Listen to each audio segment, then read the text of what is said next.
मालवीय नगर विधानसभा में हिलव्यू समाचार ने किया जनसंपर्क। जनता ने रखी मन की बात। देश में हिंदुत्व की लहर है, भाजपा का आना तय है, कहते हैं मालवीय नगर निवासी।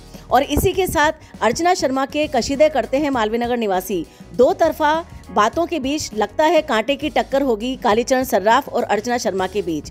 ऐसे में अर्चना शर्मा के भ्रष्टाचार और लेन देन के वीडियो जब वायरल हो रहे हैं, ऑडियो वायरल हो रहे हैं, और उसी के साथ कालीचरण सर्राफ की दादागिरी और गुंडागर्दी के भी ऑडियो वीडियो वायरल हो रहे हैं। ऐसी स्थिति में जनता को फैसला करना है कि अपने बीच वो किसे लेकर आएगी। हमने बात की जनता से, जनता के बीच जाकर।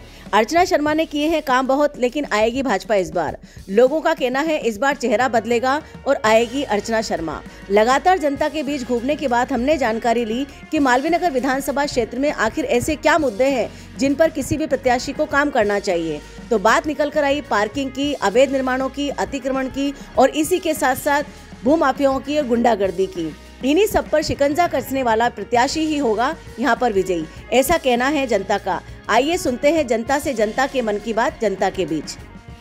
नाम बताएं सर। मेरा नाम हर्षित भाटिया है मैम। हर्षित जी, क्या माहौल है आपके मालवीय नगर विधानसभा में? मैम, चुनाव की सरगर्मी तेज है। हाँ। और टक्कर भी एक तरफा तो नहीं की जा सकती, लेकिन हाँ, जनता सारे फैक्टर्स को देखकर ही वोट देगी। और बीजेपी का गढ़ अर्चना शर्मा ने पिछली बार भी तोड़ा था, 1600-1700 समथिंग वोट से वो हारी थी मात्र। आज की स्थिति के अंदर उन्होंने पिछले 5 साल में काफी काम किया है।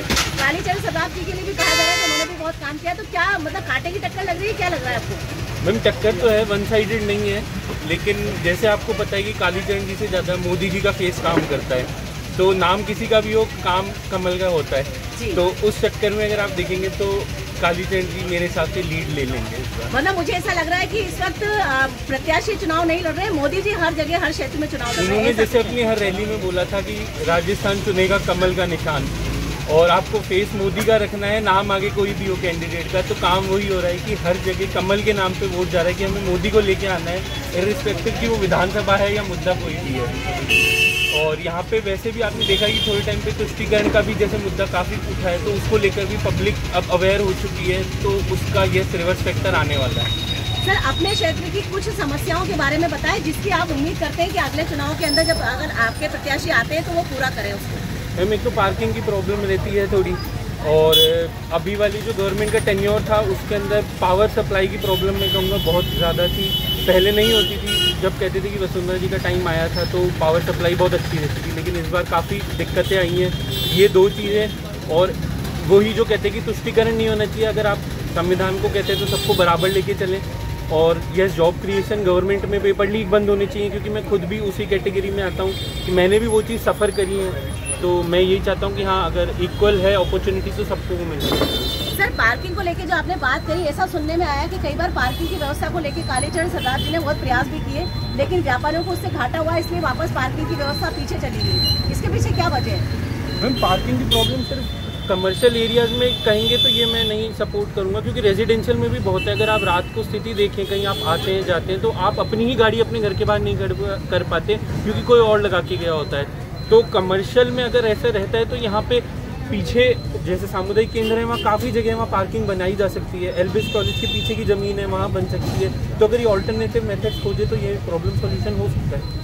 Thank you sir. इस वक्त हम खड़े हैं मालवीय नगर के राजा पार्क के बाजार में, और यहाँ पर सर आपका नाम बताएं। मेरा लक्ष्मण भाटिया है। लक्ष्मण भाटिया जी, मुझे बताएं कि यहाँ पर अभी इस वक्त कालीचरण सर्राफ भाजपा से और अर्चना शर्मा कांग्रेस से हैं। इसके अलावा कई सारे प्रत्याशी और भी होंगे, तो आपको क्या लगता है कि यहाँ पर मालवीय नगर में कौन सी सीट आ सकती है?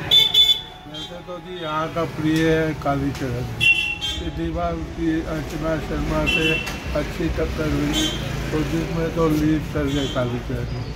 अब आगे देखो क्या होता है, वो कोई कह नहीं सकता। ये तो वोट की वो है। लेकिन सर, ऐसा कहा जाता है कि कालीचरण जी यहाँ के माफियाओं को, भूमाफियाओं को बहुत प्रोटेक्ट करते हैं। गार्डनों पे उन्होंने कब्जा कर रखा है, और काफी सारी जनता को भी उनसे नाराजगी है कि पिछले 5 साल में उन्होंने कुछ भी नहीं किया। उस बारे में क्या कहेंगे आप? ये तो गलत बात है साहब, कोई किसी का कब्जा नहीं करता।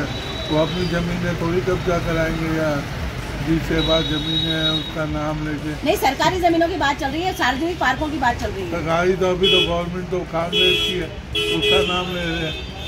उसका नाम लेने में क्या फ़ायदा? वो तो यहाँ का प्रिय वो है, लोकप्रिय विधानसभा आगे भी वही आएगा हमारे हिसाब से। क्योंकि उसके मैं तो आज तक सुना नहीं। हमने हिलव्यू समाचार ने बहुत ज्यादा कवर किया है कि गोविंद सिंह पार्क जो आपके पीछे ही है, इस वाले पार्क के ऊपर पूरा कब्जा कर लिया, जबकि सार्वजनिक पार्क पे आप कुछ भी नहीं बना सकते, निर्माण कार्य नहीं कर सकते।